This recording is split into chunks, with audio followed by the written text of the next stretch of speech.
Praise the Lord. എല്ലാവർക്കും കർത്താവായ യേശു ക്രിസ്തുവിന്റെ നാമത്തിലുള്ള വന്ദനത്തെ അറിയിക്കുന്നു. ഈ സന്ധ്യാസമയത്ത് ദൈവസന്നിധിയിലായിരിക്കാൻ എൻ്റെ ഗുണം കർത്താവ് തന്ന കൃപയ്ക്കായി കരുണയ്ക്കായി ഞാൻ കർത്താവിനെ വാഴ്ത്തുന്നു. ആദ്യമായിട്ട് ദുഃഖത്തിലായിരിക്കുന്ന എല്ലാ കുടുംബങ്ങളെയും ദൈവം ആശ്വസിപ്പിക്കട്ടെ.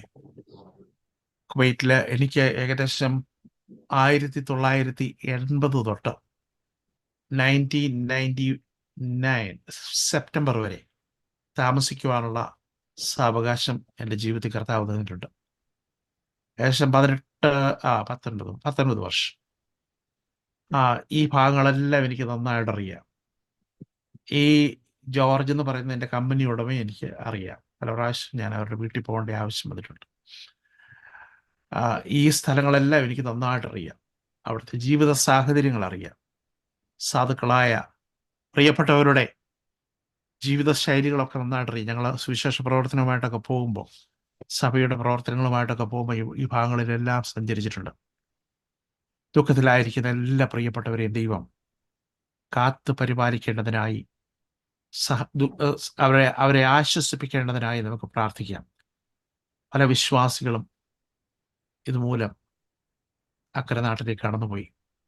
സകല ബുദ്ധിയെയും കവിയുന്ന ദൈവത്തിൻ്റെ സമാധാനം അവർക്ക് കൊടുക്കേണ്ടതിനായി നമുക്ക് പ്രാർത്ഥിക്കാം. എല്ലാ ദൈവമക്കളും ദുഃഖത്തിൽ പങ്കുചേരുമ്പോൾ അബൻഡന്റ് ലൈഫ് ചർച്ചും അവരുടെ ദുഃഖത്തിൽ പങ്കുചേരുകയും അവരെ കർത്താവ് ആശ്വസിപ്പിക്കട്ടെ എന്ന് പ്രാർത്ഥിക്കുകയും ചെയ്യുന്നു. പ്രിയമുള്ളവരെ, ഇതൊരു കാര്യം, ഉറങ്ങിക്കിടന്നവരാ പലരും പോയത്. മനുഷ്യന്റെ ആയുസ് പുല്ലുപോലെയാണെന്നും നമുക്ക് നിസ്സാരമായ ഒരു ജീവിതമാണെന്നും നമ്മൾ മനസ്സിലാക്കേണ്ടത് ആവശ്യമുണ്ട്. ഒരുപാട് സ്വപ്നങ്ങൾ കൊണ്ടുപോയ പ്രിയപ്പെട്ടവരാണ്. പക്ഷെങ്കിൽ ദൈവമാണ് ഇതെല്ലാം നിയന്ത്രിക്കുന്നത് എന്നുള്ളൊരു വസ്തുത നമ്മളോട് മനസ്സിലാക്കേണ്ടത് ആവശ്യമാണ്. അതുകൊണ്ട് ജീവിക്കുന്ന ഓരോ നിമിഷവും നമ്മൾ കർത്താവിന് വേണ്ടി ജീവിച്ചാലും മരിച്ചാലും നമ്മൾ കർത്താവിന് വേണ്ടി ആയിരിക്കാൻ, നിത്യതയിൽ കടന്നു ചെല്ലുവാൻ ദൈവം വഴിയൊരുക്കട്ടെ. അതിൻ്റെ ഒരു ഭാഗമായിട്ടാണ് നമ്മൾ ഇന്ന് ഈ മീറ്റിങ്ങിൽ നമ്മൾ കൂടിയിരിക്കുന്നത്. കഴിഞ്ഞ ഒരു 3-4 വർഷമായിട്ട് നമ്മൾ ഈ മീറ്റിംഗ് ഇങ്ങനെ നടത്തിക്കൊണ്ടിരിക്കുകയാണ്. ചൊവ്വ, ബുധൻ, വ്യാഴം, വെള്ളി. അതൊരു വർഷങ്ങളായിട്ടുള്ളൊരു എഫർട്ടാണ്. ഇതിൻ്റെ പുറകിൽ ദൈവത്തിൻ്റെ ഒരു പർപ്പസ് ഉണ്ട് എന്ന് മനസ്സിലാക്കണം. എല്ലാവരും കടന്നു വരികയും പ്രാർത്ഥിക്കുകയും ഒക്കെ ചെയ്യണം. നമ്മളെ ആത്മീയമായി നമ്മളെ തന്നെ ശോധന ചെയ്യുകയും പരിശോധിക്കുകയും ഒക്കെ ചെയ്യണം.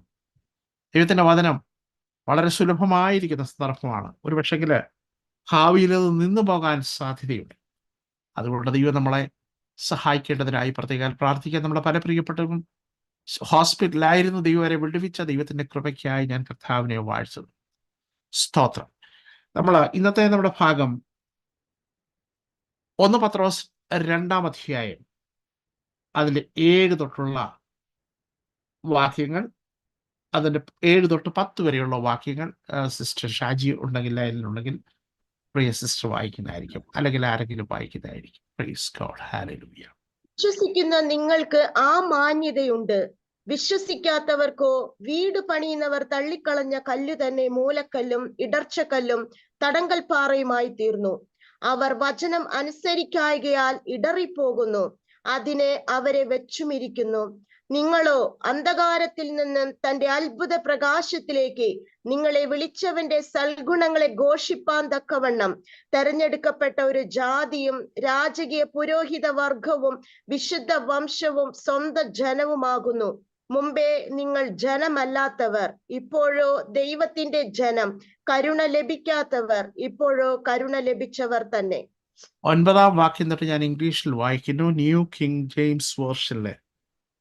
But you are a chosen generation, a royal priesthood, a holy nation, his own special people, that you may proclaim the praises of him you called you out of darkness into his marvelous light, who once were not a people, but are now the people of God, who did not obtain mercy, but now have obtained mercy. ഞാനത് new Living ട്രാൻസ്ലേഷനിൽ അത് വായിക്കുമ്പോൾ new living translation, അത് ഞാനൊന്ന് എടുക്കട്ടെ. NLT എടുക്കുമ്പോൾ ഇങ്ങനെ കാണുന്നു. ആ ഭാഗം ഇങ്ങനെ വായിക്കുന്നു. 2-ാം അധ്യായം അതിൻ്റെ you are a chosen people, you are royal priest, holy nation. എന്നിട്ട് as a result you can show others the goodness of God, for he called you out of darkness. അതിനകത്ത് വേറൊരു വാക്യം കൂടെ പറയുന്നുണ്ട്. താഴത്തെ വാക്യം, 10-ാമത്തെ വാക്യം. ആ 10-ാമത്തെ വാക്യം മലയാളത്തിൽ വായിക്കുന്നത്, മുമ്പേ നിങ്ങൾ ജനമല്ലാത്തവർ, ഇപ്പോഴോ ദൈവത്തിന്റെ ജനം. അത് ആ ഭാഗത്ത് കൊടുത്തിരിക്കുന്ന വേർഡ് വളരെ എനിക്ക് ചിന്തിക്കുന്ന ഒരു ചിന്തനീയമായ ഒരു വേർഡായി ഒരു വേർഡ് അവിടെ ഉപയോഗിച്ചിട്ടുണ്ട്. അതുകൂടെ പറഞ്ഞുകൊണ്ട് നമ്മുടെ ശുശ്രൂഷയിലേക്ക് കടക്കാം. Once you had no identity as a people, no identity as people. നമുക്ക് തലകളെ ഉണക്കാം, നമുക്ക് പ്രാർത്ഥിക്കാം. പിതാവേ, ഈ വചനത്തെ ഞങ്ങൾക്ക് അനുഗ്രഹിച്ചു തരണമേ. നിന്റെ വചനം സംസാരിപ്പാൻ അടിയനെ ബലപ്പെടുത്തണമേ. കേൾക്കുന്നവർക്ക് പ്രയോജനമല്ലാത്തൊരു ഒരു വാക്ക് പോലും പറയുവാൻ അടിയനെ അനുവദിക്കരുത്. ദൈവത്തിന്റെ കൃപകൾ നിറയ്ക്കണമേ. പരിശുദ്ധാത്മാവ് ഈ വചനങ്ങളെ ഞങ്ങളുടെ ഹൃദയങ്ങളിൽ ആഴത്തിൽ, വളരെ ആഴത്തിൽ ക്രിയ ചെയ്യേണ്ടതിനായി പ്രാർത്ഥിക്കുന്നു. ഈ വചനം നിമിത്തം ഞങ്ങൾ ശുദ്ധിയുള്ളവരായി തീർന്നുവെന്ന് അങ്ങ് പറഞ്ഞതുപോലെ വചനം നിമിത്തം ഞങ്ങൾ ശുദ്ധിയുള്ളവരായി തീരുവാൻ ഇടയാക്കണമേ. യേശു ക്രിസ്തുവിന്റെ നാമത്തിൽ തന്നെ, ആമേൻ. Once you had no identity. Identity എന്ന് പറയുന്നത് ഏറ്റവും പ്രധാനപ്പെട്ട, അതായത് നമ്മുടെ വ്യക്തിത്വം, അതായത് നമ്മുടെ തിരിച്ചറിയൽ കാർഡെന്നൊക്കെ പറയുമല്ലോ, നമ്മളെ ആരാണെന്ന് വെളിപ്പെടുത്തുന്ന ഒന്നിനു വേണ്ടി മനുഷ്യ ഹൃദയം വാഞ്ചിക്കുക. നമ്മൾ സൈക്കോളജി പഠിക്കുമ്പോൾ ഒരു ഐഡന്റിറ്റി ക്രൈസിസ് എന്ന് പറയുന്നൊരു ക്രൈസിസ് ഉണ്ട്. അതായത് ഈ കുഞ്ഞുങ്ങള്, നമ്മൾ ഈ അഡോലസൻസ് 13 തൊട്ട് ഏകദേശം 21 വയസ്സ് വരെയുള്ള 20 വയസ്സ് വരെയുള്ള കാലഘട്ടത്തെയാണ് അഡോലസന്റ് എന്ന് പറയും. ഈ അഡോലസൻസ് അവർ കടന്നു പോകുന്ന ഒരുപാട് പ്രശ്നങ്ങളുണ്ട്. എല്ലാ മനുഷ്യരും എല്ലാ ഏജിലും കടന്നു പോകുന്ന ഒരുപാട് കാര്യങ്ങളുണ്ട്. അതില് ഈ അഡോലസന്റ് ആയിട്ടുള്ള 13-കാരനും തൊട്ട് മുകളിലോട്ട് 14 ആൺകുട്ടികളും പെൺകുട്ടികളും കടന്നു പോകുന്ന ഒരു ക്രൈസിസ് ആണ് ഐഡന്റിറ്റി ക്രൈസിസ്. അവർക്കറിയത്തില്ല ഹൂ ദേ ആർ, എന്ത് ചെയ്യണമെന്ന് അറിയത്തില്ല. നമ്മൾ പലപ്പോഴും അവരുടെ ആക്ഷനെ മാത്രമേ നമ്മൾ കാണാറുള്ളൂ. എന്നാൽ അവർ ശരിക്കും മാനസികമായ സമ്മർദ്ദത്തിലൂടെ പോവുക. സേ ഫോർ എക്സാമ്പിൾ, വീട്ടിൽ പ്രാർത്ഥനയുണ്ട്, വീട്ടിൽ ആരാധനയുണ്ട്, ചർച്ചിൽ ആരാധനയുണ്ട്. എന്നാൽ വെളിയിലോട്ട് ചെല്ലുമ്പം ഇവർ വേറെ ലോകമാണ് കാണും. പലതരത്തിലുള്ള മ്ലേച്ഛതകൾ അവർ കണ്ടുകൊണ്ടിരിക്കുക, പലതരത്തിലുള്ള പ്രശ്നങ്ങൾ കണ്ടുകൊണ്ടിരിക്കുക. വീട്ടിൽ വന്ന് പറയുന്നു നോ, ഇതൊന്നും പാടില്ല. സഭ പറയുന്നു നിങ്ങൾ വിശ്വാസികൾ, വിശുദ്ധര. എന്നാൽ വെളിയിൽ അവർക്ക് ഇതിനെ പിടിച്ചു നിൽക്കുവാൻ കഴിയുന്നില്ല. ഇങ്ങനെയുള്ളൊരു സമ്മർദ്ദത്തെയാണ് identity crisis. They don't know what they are doing. ഇവിടെ അമേരിക്കയിലുള്ള കുഞ്ഞുങ്ങൾക്കുള്ള ഒരു പ്രശ്നമാണ്, എല്ലാ കുഞ്ഞുങ്ങൾക്കും ഉണ്ട്, എന്നാൽ പ്രത്യേക ഒരു പ്രശ്നമാണ് ഞാൻ ഈ പറയുന്നത്. അവർ ഇന്ത്യക്കാരാണോ അല്ല, അമേരിക്കക്കാരാണോ അല്ല, ഇൻ ബിറ്റ്വീൻ ഈ ഐഡന്റിറ്റി ക്രൈസിലേക്ക് അവർ പൊക്കോണ്ടിരിക്കുക. അതുകൊണ്ട് അവർ പുതിയ കൾച്ചറിലേക്ക് പോകാൻ വ്യഗ്രത കൊള്ളുകയാണ്. ഏതെടുക്കണമെന്ന് അവർക്ക് അറിയത്തില്ല. ആ സമയത്താണ് ഐഡന്റിറ്റി ക്രൈസിസ് അതിന്റെ മൂർച്ചയിലേക്ക് വരുന്നത്. ഞാൻ പറയുന്നത് ഐഡന്റിറ്റി ക്രൈസിസ്. എന്നാൽ ഇവിടെ ഈ ഭാഗത്ത് പറയുന്നത് no you have once you had no identity as a people, ഒരിക്കലും ജനമല്ലാത്തതിൽ നിങ്ങളെ സ്വർഗത്തിന്റെ അവകാശികളാക്കി തീർത്തപ്പോൾ നിങ്ങൾക്കൊരു ഐഡന്റിറ്റി കിട്ടി എന്നാണ് പത്രോസ് അപ്പോസ്തലൻ ഇവിടെ എഴുതുന്നത്. നമ്മൾ ഈ പുസ്തകം വേഴ്സ് ബൈ വേഴ്സ് പഠിച്ചുകൊണ്ടിരിക്കുക. ഒരു വലിയ പദവിയായിട്ട് ഞാൻ കാണുക. എനിക്കും വായിക്കാനും പഠിക്കാനും ഒക്കെ വെക്കുന്നുണ്ട്. നിങ്ങൾക്കും അത് സഹായിക്കുന്നു എന്ന് ഞാൻ വിശ്വസിക്കുക. ദിവസം ആഴത്തിൽ പഠിക്കണം കേട്ടോ.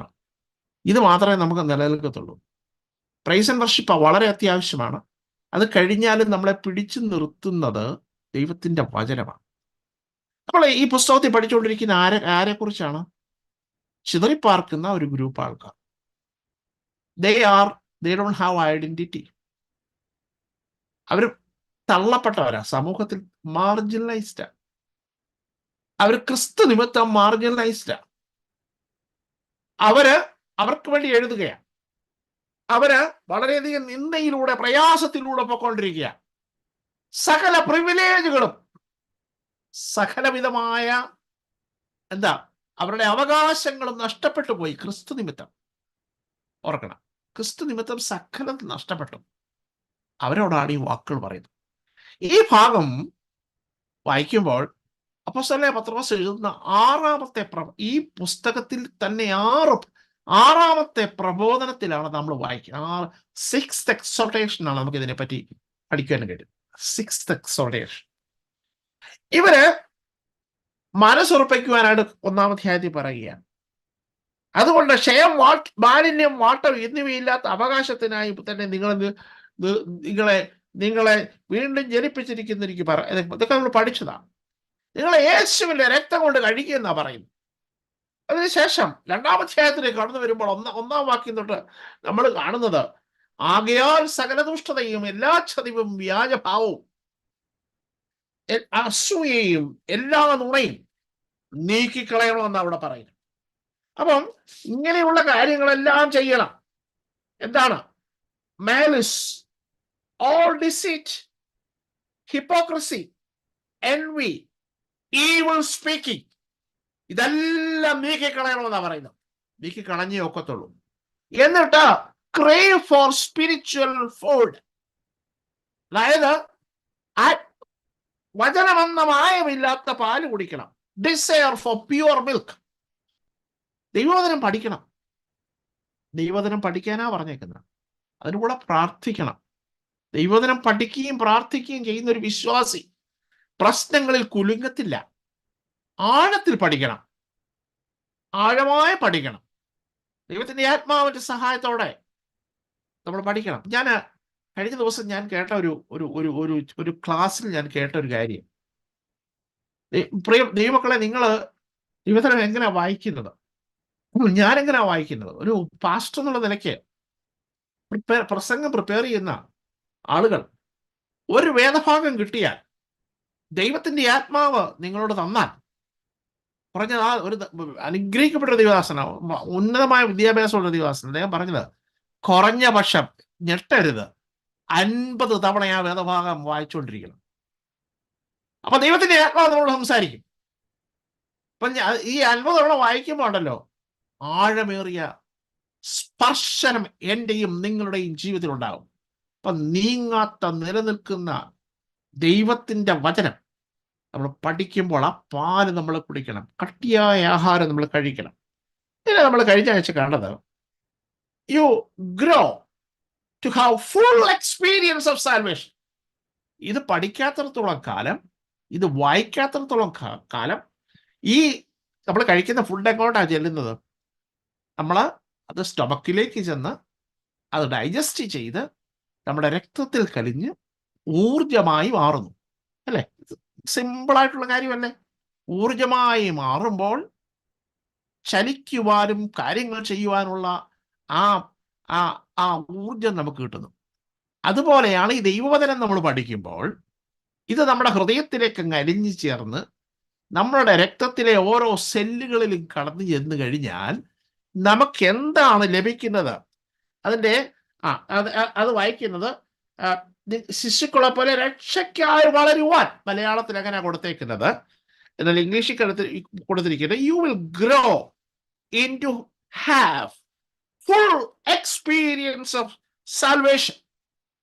ന്യൂ ലിവിങ് ട്രാൻസ്ലേഷനിൽ ഇല്ല. അപ്പം രക്ഷയ്ക്കായി വളരുക എന്ന് പറഞ്ഞു കഴിഞ്ഞാൽ ഫുൾ എക്സ്പീരിയൻസ് ഓഫ് സാൽവേഷൻ, രക്ഷയുടെ പൂർണ്ണമായ അനുഭവം.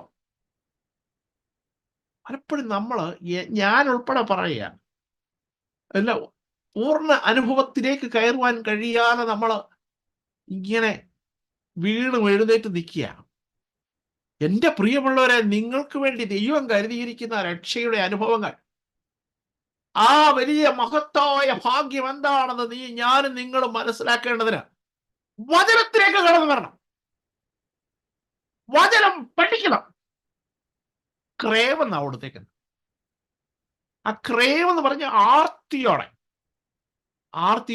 കഴിക്കണം, ആർത്തിയോടെ ഭക്ഷിക്കണം, ഇല്ലെങ്കിൽ നിർബന്ധിച്ച് കഴിക്കണം. അങ്ങനെയുള്ള പ്രിയപ്പെട്ടവർ നമ്മുടെ സഭയിലുണ്ട്. അവരെ ഓർത്ത് ഞാൻ കർത്താവിനെ സ്തുതിക്കുന്നു. ആ ഒരു ആറ്റിറ്റ്യൂഡ് നമുക്ക് ഉണ്ടാകട്ടെ. ഇല്ലെങ്കിൽ എന്ത് പറ്റും? ക്ഷീണിക്കും. ഇല്ലെങ്കിൽ എന്ത് പറ്റും? നമ്മൾ തളരും. പ്രശ്നങ്ങളുടെ മുമ്പിൽ നമ്മൾ വീഴും. അത് വരാതിരിപ്പാൻ ആർത്തിയോടെ ഭക്ഷിക്കൂ. അകത്തൊരു മനുഷ്യൻ നമുക്കുണ്ട്. അവൻ ശക്തിപ്പെടണം. അവൻ ശക്തിപ്പെടുമ്പോ ഭൗതികമായ നമ്മളുടെ ഈ ജഡം ഒരു പക്ഷെ ക്ഷയിച്ചാലും അവൻ ശക്തിയോടെ നിൽക്കുമ്പോൾ അവൻ നമ്മളെ മുന്നോട്ട് കൊണ്ടുപോകുവാൻ അവൻ നമ്മളെ സഹായിക്കുക. അതുകൊണ്ട് ഇവരോട് പറയുന്നത് ക്രൈ ഔട്ട് എന്നാണ്. ന്യൂ ലിവിംഗ് ട്രാൻസ്ലേഷനിൽ ക്രൈ ഔട്ട്. ഇതിനു വേണ്ടി for this nourishment, cry out. ഒരു കുഞ്ഞ് കരയുന്നത് പോലെ വചനത്തിനു വേണ്ടി ആ ആറ്റിറ്റ്യൂഡോടുകൂടെ നമ്മൾ പഠിക്കേണ്ടത് ആവശ്യമാണ്. വചനത്തിൽ നിൽക്കാത്ത സഭ നിലനിൽക്കത്തില്ല. Praise and worship is mandate. എന്നാൽ അതിനേക്കാളും പ്രാധാന്യമാണ് ദൈവവചനം. ഡ്രമ്മ തീർന്നാലും, അതുപോലെ തന്നെ നമ്മുടെ പിയാനോയുടെ ശബ്ദം നിന്നാലും ആരാധന കൊണ്ടുപോകണമെങ്കിൽ വചനത്തിന് വേരൂന്നവന് സഹായിക്കുമെന്ന് ഞാൻ പ്രത്യേകം ഓർപ്പിക്കുക. അടുത്തത് നമ്മൾ പഠിച്ചത് കർത്താവ് ദയാലു എന്ന് നിങ്ങൾ ആസ്വദിച്ചിട്ടുണ്ടല്ലോ. നമ്മളത് കണ്ടതായതുകൊണ്ട് ഞാൻ ആ ഭാഗത്ത് വിടുകയാണ്. മനുഷ്യർ തള്ളിയതെങ്കിലും, 4-ാം വാക്യം, മനുഷ്യർ തള്ളിയതെങ്കിലും ദൈവസന്നിധിയിൽ ശ്രേഷ്ഠവും മാന്യമായ ജീവനുള്ള കല്ലായ അവന്റെ അടുക്കൽ വന്നിട്ട് നിങ്ങളും ജീവനുള്ള കല്ലുകൾ എന്ന പോലെ ആത്മീയ ഗ്രഹമായി യേശു ക്രിസ്തു ദൈവത്തിന് പ്രസാദമുള്ള ആത്മീയ യാഗം കഴിക്കുവാൻ തക്ക വിശുദ്ധ പുരോഹിത വർഗമാകേണ്ടതിന് പണിയപ്പെടുന്നു. നിങ്ങൾ ഒരു കല്ലിലേക്ക് വന്നിരിക്കുക. ഞാൻ ആ കല്ലിന്റെ പ്രത്യേകത, അന്നത്തെ കൾച്ചറിലുള്ള വീടുകൾക്ക് 69 ഫീറ്റ് ലെങ്ത് ഉള്ള കല്ലുകളാണ്, 12 ഫീറ്റ് വീതി, 13 ഫീറ്റ് ഡെപ്ത്. അത്ര ഭീമാകാരമായ കല്ലിലാണ് അവരുടെ ഓരോ വീടുകളും പണിതിരുന്നത്. ആലയം പ്രത്യേകിച്ച് ഇതിനെ വെട്ടുകുഴിയിൽ വെച്ച് കുറവ് തീർത്ത കല്ലുകൾ എന്ന് പറയും. ഈ കല്ലുകൾ കൊണ്ടുവന്ന് പണിയുന്ന അത്ര മൂലക്കല്ല്. ഈ കല്ലിന്റെ പ്രത്യേകത എന്താണ്? മനുഷ്യർ തള്ളിയ കല്ല. അപ്പൊ ഞാനത് പറഞ്ഞതായതുകൊണ്ട് ഞാൻ പോകുന്നില്ല. ദൈവസന്നിധിയിൽ ശ്രേഷ്ഠവും മാന്യവുമായ കല്ല. ഈ കല്ലിന്റെ പേര് ലിവിങ് സ്റ്റോൺ എന്നാണ്. ഈ സ്റ്റോൺ എന്ന് പറയുന്നത് നമ്മുടെ ഫേംനെസ്സിനെ കാണിക്കുക. നമ്മൾ ആരിലാണ് വിശ്വസിക്കുന്നുള്ളതാണ് ഇവിടെ പത്രോസ് പറയുന്നത്. ഇവർ ഈ പ്രശ്നങ്ങളിലൂടെ ഒക്കെ പൊക്കോണ്ടിരിക്കുക കേട്ടോ. അവരെ പറഞ്ഞ് മനസ്സിലാക്കണം. You are coming to a living stone.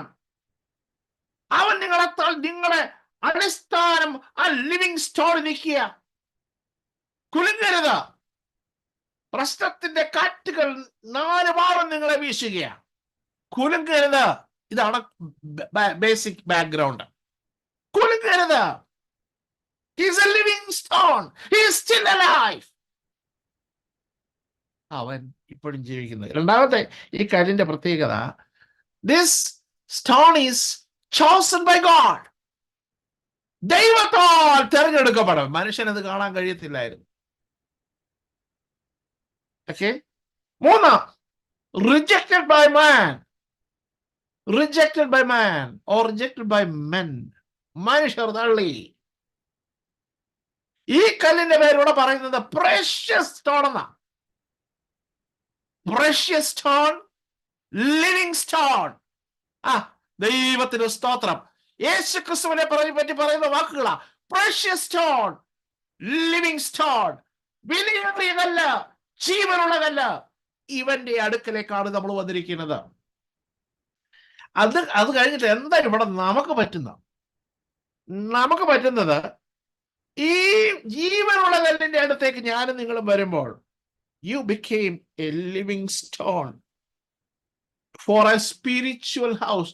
ആത്മീയ ഗ്രഹമായി എന്നെയും നിങ്ങളെയും ഈ ജീവനുള്ള കല്ലിനോട് ബന്ധിപ്പിക്കുമ്പോൾ ഞാനും നിങ്ങളും ജീവനുള്ള കല്ലായി മാറുകയാണ്. അപ്പൊ നിങ്ങൾ ഇവിടെ ഇരിക്കുന്ന എന്നെ കേൾക്കുന്ന പ്രിയമുള്ളവരെ, നമ്മൾ ജീവനുള്ള കല്ലുകളാ. എങ്ങനെ ജീവൻ പ്രാപിച്ചു? യേശുക്രിസ്തു എന്ന ജീവനുള്ള കല്ല്, യേശുക്രിസ്തു എന്ന പ്രഷ്യസ് സ്റ്റോൺ, അവനുള്ളത് കൊണ്ട്, അവന്റെ ജീവനിൽ ഒരു അംശം എനിക്ക് ഏകിയതിനാൽ എന്ന് പാട്ടുകാരൻ പാടുന്നുണ്ട്. നമ്മൾ അവരോട് അടുത്ത് വന്നപ്പോഴല്ലോ, അർത്ഥപ്രാണനായി കിടക്കുന്ന എന്നെയും നിങ്ങളെയും അവൻ ജീവൻ തന്നു. ഇതൊരു ശരിക്കും ഒരു അലിഗറിയ, ഇതൊരു മെറ്റഫറാണ്. ഈ മെറ്റഫർ നമ്മൾ പറഞ്ഞ് മനസ്സിലാക്കുക. ജീവനുള്ള കല്ല്, ജീവനുള്ള മന്ദിരം. എന്തിനാ? ഒരു മന്ദിരമായി പണിയുക. എന്തിനു വേണ്ടിയാ? ഇതിന്റെ കൂട്ടത്തിൽ നമ്മളെ ഒരു ഹോളി പ്രീസ്റ്റ്ഹുഡാ. അപ്പൊ ഈ ഒരു നേഷം മുഴുക്കെ ഹോളി പ്രീസ്റ്റ്. നമ്മൾ പഴയ നിയമം പഠിക്കുമ്പോൾ എന്നെ ശ്രദ്ധിച്ച് കേൾക്കണം. ഓൾഡ് ടെസ്റ്റ്മെന്റ് തിയോളജി എന്ന് പറയുന്ന സംഭവത്തില് അത് പഠിക്കുമ്പോൾ ഇസ്രയേലിനെ മുഴുക്കെയും പ്രീസ്റ്റായിട്ടാ തെരഞ്ഞെടുത്തിരുന്നത്. ആരുടെ പ്രീസ്റ്റാ?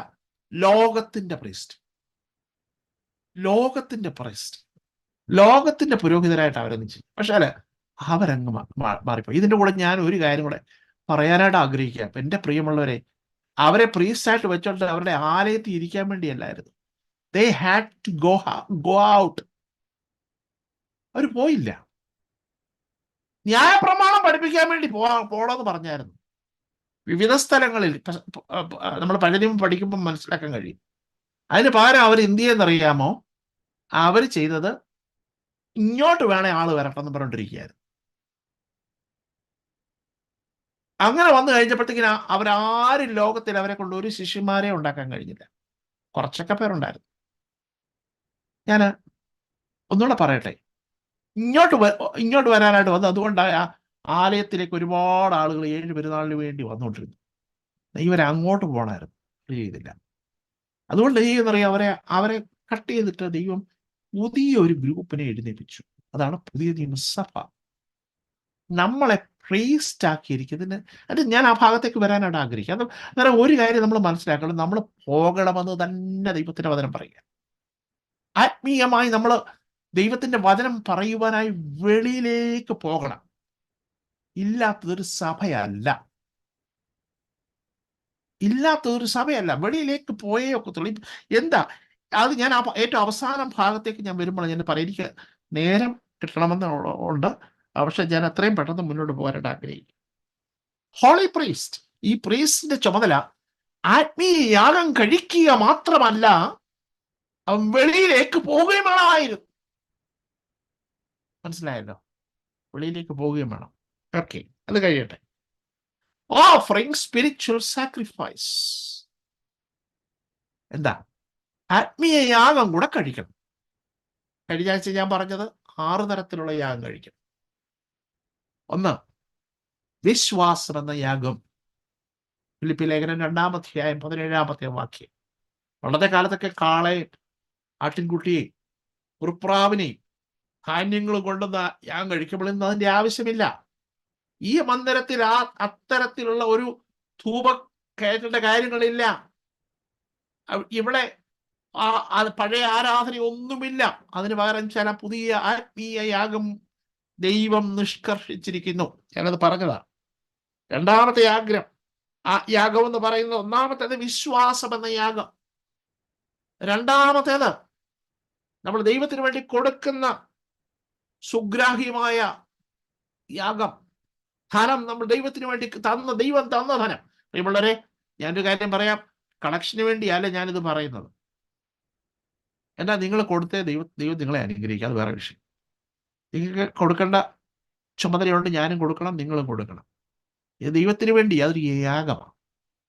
അത് ചെയ്യണം. നിങ്ങൾ ചെയ്യുന്നതിനായി എല്ലാവരും ചെയ്യുന്നുണ്ടെന്ന് എനിക്കറിയാം. നന്നായി ചെയ്യുന്നുണ്ട്. ദൈവം നിങ്ങളെ അതിൻ്റെ സാമ്പത്തികമായിട്ട് നിങ്ങളെ ഈ ഭൂമിയിൽ വെച്ച് തന്നെ അതിനുള്ള പ്രതിഫലം തീർച്ചയായിട്ടും തരും. ഇതൊരു യാഗമാണ്. ഫിലിപ്പി ലേഖനം 4-ാം അധ്യായം 18-ാം വാക്യത്തെ ആസ്പദമാക്കിയാണ് ഞാൻ നിങ്ങളോട് സംസാരിക്കുന്നു. മൂന്നാമത്തേത്, ശരീരം ജീവിച്ചിരിക്കുമ്പോൾ തന്നെ വിശുദ്ധമായി ജീവിക്കുന്നത് യാഗമാണ്. നിങ്ങളുടെ ശരീരങ്ങളെ ജീവനും വിശുദ്ധിയും ദൈവത്തിന് പ്രസാദമുള്ള യാഗമായി സമർപ്പിക്കുവീൻ. റോമാലേഖനം 12-1 നാലാമത്തേത്, അധരഫലമെന്ന സ്തോത്രയാഗം ഇടവിടാതെ അർപ്പിക്കുക. എബ്രായ ലേഖനം 13-15 അടുത്തത്, കൺവേർഷൻ ഓഫ് ജെന്റൈൽസ്. ജാതികൾ രക്ഷിക്കപ്പെടുന്ന ഒരു യാഗമാണ്. അതിനാ പോകണമെന്ന് പറയുന്നത്. ഇല്ലെങ്കിൽ ഈ ആത്മീയ യാഗം നടക്കുന്നില്ല. ഞാൻ പറയുന്ന വളരെ ക്ലിയർ ആണെന്ന് വിശ്വസിക്കുക. സുവിശേഷം അറിയിക്കാൻ വേണ്ടി നമ്മൾ പോകണം. പോകുമ്പോൾ ആളുകൾ രക്ഷിക്കപ്പെടും. രക്ഷിക്കപ്പെടുമ്പോൾ അത് ആത്മീയ യാഗമാണ്. അപ്പം നമ്മുടെ ഇടയിൽ ആത്മീയ യാഗം, ഈ ഒരു യാഗം കുറഞ്ഞിട്ടുണ്ടെങ്കിൽ അത് നമ്മൾ ശക്തിപ്പെടുത്തണം. അതിന് പോയേ ഒക്കത്തുള്ളൂ. ഇങ്ങോട്ട് വരുമെന്നുള്ളത് പഴയ നിയമത്തിന്റെ പ്രമാണമാണ്, പുതിയ നിയമത്തിന്റെ പ്രമാണമല്ല. പറഞ്ഞ നിങ്ങൾ പുറപ്പെട്ടു പോകുവീനെന്നാ ദൈവം പറഞ്ഞേക്കുന്നത്. നമ്മൾ പോകണം. Okay, conversion of Gentiles. ആളുകൾ രക്ഷിക്കപ്പെടുന്ന ഒരു യാഗമാണ്. നമ്മൾ എന്താ പറയുന്നത്? നമ്മൾ കാണുന്നത് ദൈവത്തിന് പ്രസാദമുള്ള യാഗം കഴിക്കേണ്ടതെന്നാ. നമ്മൾ 5-ാം വാക്യത്തിൽ നമ്മൾ നിൽക്കുന്നേ ഉള്ളൂ. പ്രസാദമുള്ള യാഗം ഇതൊക്കെയാണ്. തന്നെയുമല്ല, 2 തിമോത്തിയോസ് 4-ാം വാക്യത്തിൽ കാണുന്നുണ്ട്, ഞാൻ ഇപ്പോൾ തന്നെ പാനീയ യാഗമായി ഒഴിക്കപ്പെടുന്നു എന്നാണ് വായിക്കുന്നത്. പാനീയ യാഗം, തൻ്റെ ശരീരം പാനീയ യാഗം പോലെ കർത്താവിന് വേണ്ടി ഒഴിക്കുന്നു. ആ തൻ്റെ മരണം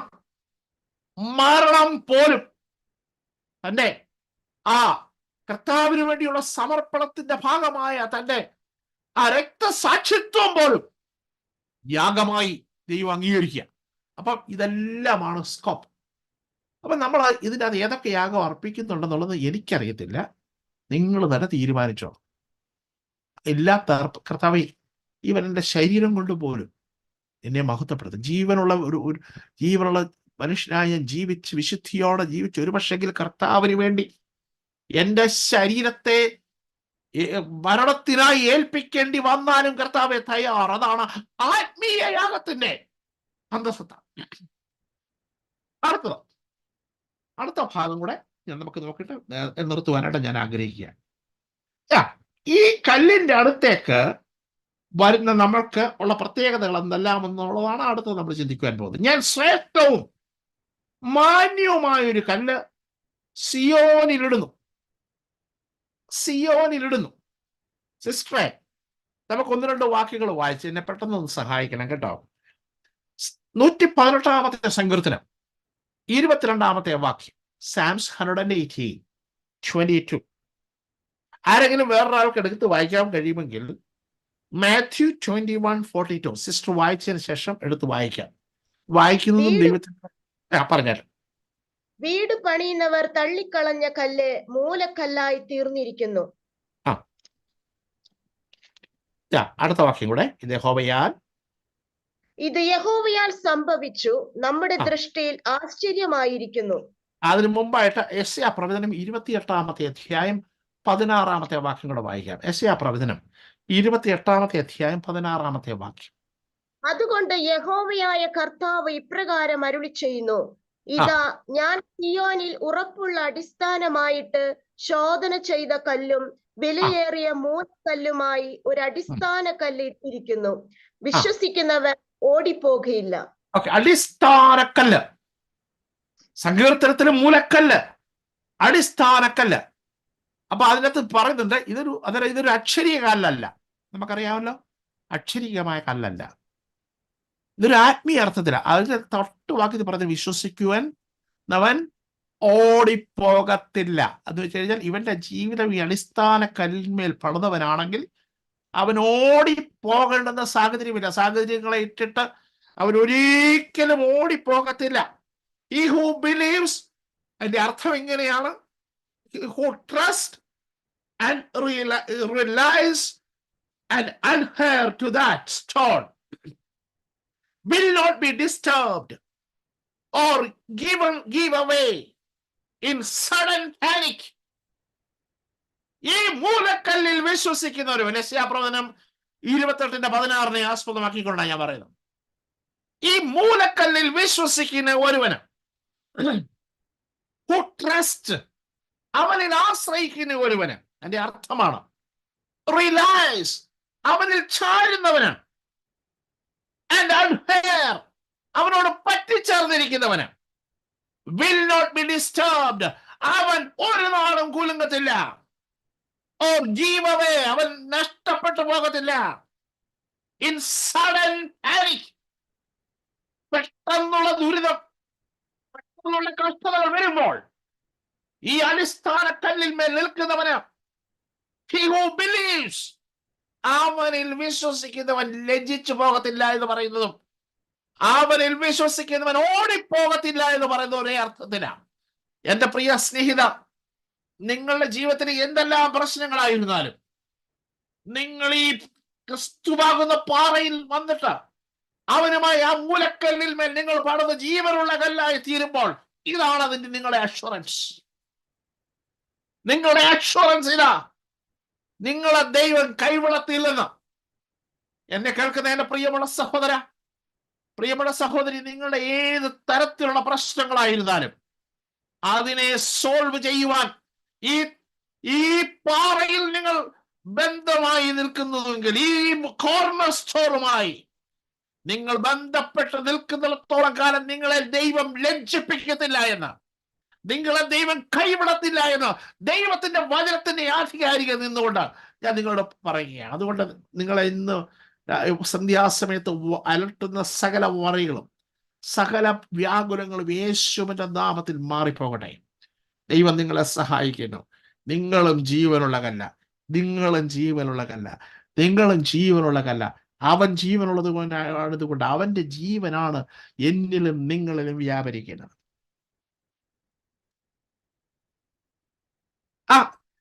അത് തന്നെ ഞാനോട് പറഞ്ഞുകൊണ്ടിരിക്കുന്ന ഒന്നാമത്തേത്. അവിടെ അവൻ ശ്രേഷ്ഠവും മാന്യമായ കല്ല് സിയോനിലിടുന്നു, അവനിൽ വിശ്വസിക്കുന്നതിന് ലജ്ജിച്ചു പോകത്തില്ലെന്ന്.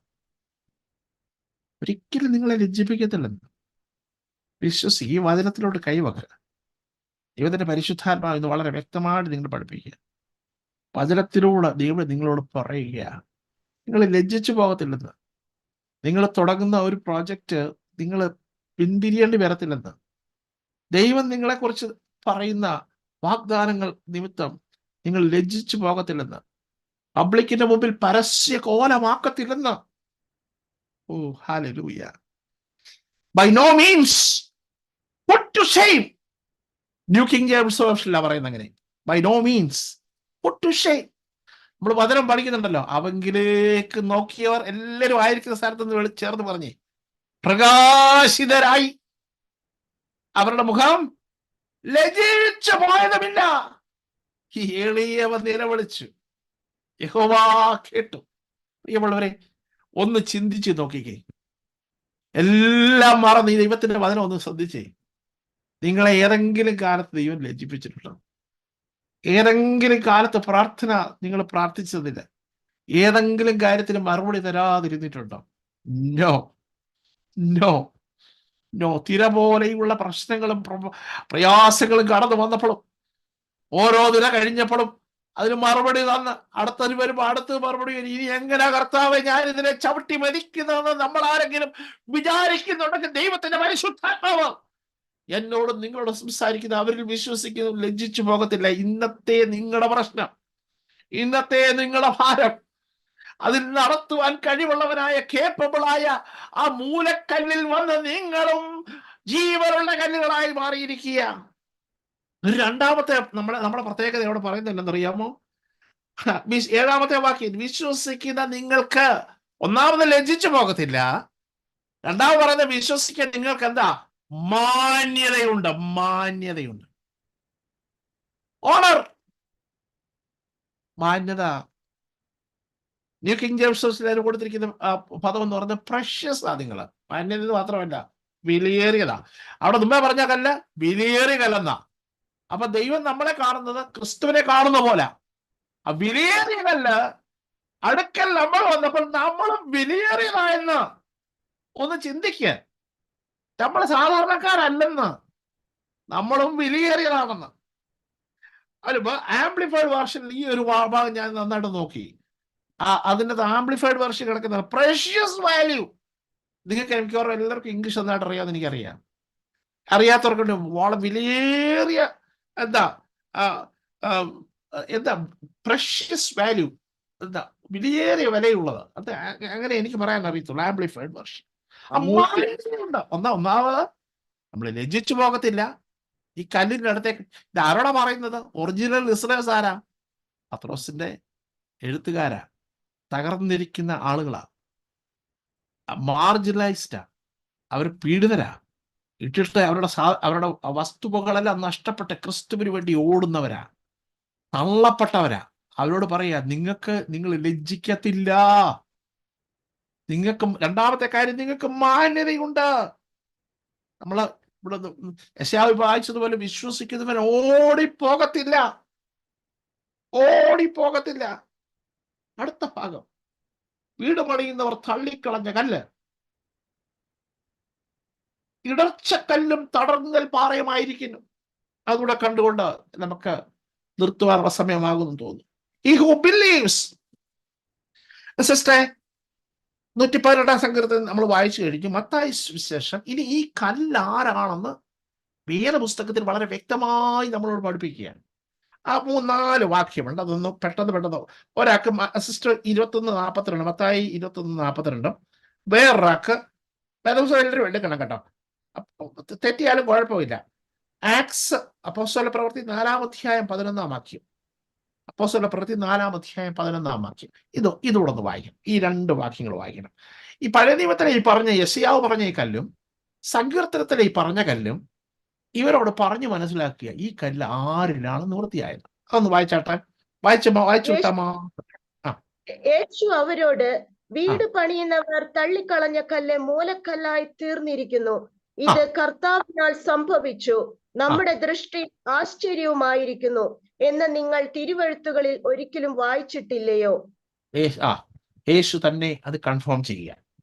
അപ്പോസ്തല പ്രവൃത്തി 4-ാം അധ്യായം 11-ാം വാക്യം. പലരുണ്ടാവും, ആർക്കെങ്കിലും വായിക്കാം പ്ലീസ്. വായിച്ചോ. നിങ്ങൾ തള്ളിക്കളഞ്ഞിട്ട് കോണിന്റെ മൂലക്കല്ലായി തീർന്ന കല്ല് ഇവൻ തന്നെ. ശ്രദ്ധിച്ചേ ക്രിസ്ത്യനി എടുത്തോണം. റോമാലേഖനം 9-ാം അധ്യായം 33-ാം വാക്യവും വേറൊരാൾക്ക് എഫെസ്യ ലേഖനം 2-ാം അധ്യായം 20-ാം വാക്യം എടുക്കാം. വീട് പണിയുന്ന പത്രോസിന്റെ പ്രസംഗം അവിടെ കാണുന്നു കേട്ടോ. വീട് പണിയുന്നവർ തള്ളിക്കളഞ്ഞ കല്ല യേശു. അപ്പൊ കല്ല്, ജീവനുള്ള കല്ല്. അന്നേരം പത്രോസിന്റെ ഈ ലേഖനത്തിൽ ഈ കല്ലെന്നൊക്കെ പറയുന്നത് പഴയ നിയമത്തിന്റെ അടിസ്ഥാനമാണ്. അവൻ ഉറച്ച പാറയാണ്. അവൻ മാന്യമായ കല്ലാണ്. അവൻ ഇത് മനുഷ്യർ തള്ളിക്കളഞ്ഞു. ജീവനുള്ള കല്ല്. അടുത്തത് റോമാലേഖനം 9-ാം അധ്യായം 23-ാമത്തെ വാക്യം കൂടെ വായിച്ചു. 33. യെസ്. ഇതാ ഞാൻ സിയോനിൽ ഇടർച്ചക്കല്ലും തടങ്ങൽ പാറയും വയ്ക്കുന്നു, അവനിൽ വിശ്വസിക്കുന്നവൻ ലജ്ജിച്ചു പോകയില്ല എന്ന് എഴുതിയിരിക്കുന്നുവല്ലോ. യെശയ്യാ പ്രവചനത്തിന്റെ വാക്കുകൾ ഇങ്ങോട്ട് കടമെടുക്കുകയാണ്. എഫെസ്യ ലേഖനം 2-ാം അധ്യായം 20-ാമത്തെ വാക്യം. അതാണോ വായിച്ചത്? അതല്ലല്ലോ, ഇപ്പൊ വായിച്ചത് റോമർ. എഫെസ്യ ലേഖനം 2-ാം അധ്യായം 20-ാം വാക്യം ആർക്കെങ്കിലും ഒരാൾക്ക് വായിക്കും. ക്രിസ്തു യേശു തന്നെ മൂലക്കല്ലായിരിക്കെ നിങ്ങളെ അപ്പോസ്തലന്മാരും പ്രവാചകന്മാരും എന്ന അടിസ്ഥാനത്തിന്മേൽ പണിതിരിക്കുന്നു. അപ്പം ക്രിസ്തു യേശു തന്നെ മൂലക്കല്ലായിരിക്കും. അപ്പം ഈ മൂലക്കല്ലെന്നുള്ള വേർഡ് ഇങ്ങനെ ലേഖനങ്ങളിലൂടെ കടന്നു വരികയാണ്. ഓക്കെ, ഇത് ക്രിസ്തുവാണ്. സിസ്റ്റർ ആ വാക്യം ഒന്നുകൂടെ വായിക്കാമോ? ക്രിസ്തു മൂലക്കല്ലായിരിക്കെ നിങ്ങളെ അപ്പോസ്തലന്മാരും പ്രവാചകന്മാരും എന്ന അടിസ്ഥാനത്തിന്മേൽ പണിതിരിക്കുന്നു. അപ്പോസ്തലന്മാർ, പ്രവാചകന്മാർ എന്ന അടിസ്ഥാനത്തിന്മേൽ മൂലക്കല്ലിനോട് എന്നെയും നിങ്ങളെയും ചേർത്ത് പണിതിരിക്കുന്നു. ഇനി അടുത്ത ഭാഗം കൂടെ വായിച്ചുകൊണ്ട് ഞാൻ വായിക്കാൻ ഈ എക്സ്പ്ലനേഷൻ അടുത്ത ആഴ്ച തരാം. നിങ്ങളോ, അപ്പൊ ഇതിന്റെ അകത്ത് രണ്ട് കാര്യം സംഭവിച്ചു. ഒന്ന്, ഇവിടെ മൂലക്കല്ലായിരിക്കുന്നവൻ ഒരേ സമയം തന്നെ തടങ്കൽ പാറയുമായിരിക്കുക. വിശ്വസിക്കുന്നവർക്ക് ഇവൻ മൂലക്കല്ലും, വിശ്വസിക്കാത്തവരിവന് തടങ്കൽ പാറയുമായിരിക്കുക. ഇടർച്ചക്കല്ല്. എന്താ ഇടർച്ചക്കല്ല്? മൂലക്കല്ലിനെ പറ്റി നമ്മൾ കേട്ടോണ്ടിരിക്കുകയായിരുന്നു. നമ്മൾ പണ്ട് കാലത്ത് നടന്നു പോകുമ്പോൾ കാല് തട്ടി വീഴും. ഞാൻ ഒരുപാട് കാല് തട്ടി വീണിട്ടുണ്ട്. കാലെല്ലാം പരുക്കളൊക്കെ ഇങ്ങനെ തട്ടി വീണ് മുറിഞ്ഞിട്ടൊക്കെ ഉണ്ട്. ഒരുപാടാണ്, ശ്രദ്ധിക്കത്തില്ല. അപ്പം മൂലക്കല്ല്, ജീവൻ തരുന്ന മൂലക്കല്ല്, അവനുമായി പണിയുമ്പോൾ നമ്മൾ ജീവനുള്ള കല്ലായി മാറുന്നു. മാത്രമല്ല, ഈ മൂലക്കല്ല് ഒരേ സമയം തന്നെ ഡ്യുവൽ ഫംഗ്ഷനാ. വിശ്വസിക്കാത്തവരത് തടങ്കൽ പാറയായി മാറുകയാണ്. ഞാൻ എൻ്റെ വാക്കുകളെ ചുരുക്കുവാനായിട്ട് സമയം ആയിരിക്കുന്നു, നിർത്തുകയാണ്. പ്രിയമുള്ളവരെ, ഇത് ഡെയിലി ജീവിതത്തിലും തടങ്കൽ പാറയായി ക്രിസ്തു മാറരുത്. അവനിൽ ആഴമേറിയ വിശ്വാസത്തോടെ ഞാനും നിങ്ങളുമായിരിക്കുക. ജീവൻ ഉള്ള കല്ലിൽ വിശ്വസിക്കുമ്പോൾ മാന്യതയും അതുപോലെ തന്നെ നമ്മുടെ ശ്രേഷ്ഠമായ പദവി തരുമ്പോൾ, ജീവിതത്തിലെ പ്രശ്നങ്ങളിൽ അവനെ അവിശ്വസിക്കുമ്പോൾ തടങ്കൽ പാറയായി അവൻ അടിച്ചു വീഴുകയാണ്. ഇത് ഡെയിലി എക്സ്പീരിയൻസ് ആണ്. രാത്രിയിൽ ദൈവത്തിന്റെ വചനം നിങ്ങളോട് വ്യക്തമായി, എന്നോട് വ്യക്തമായി പറയും.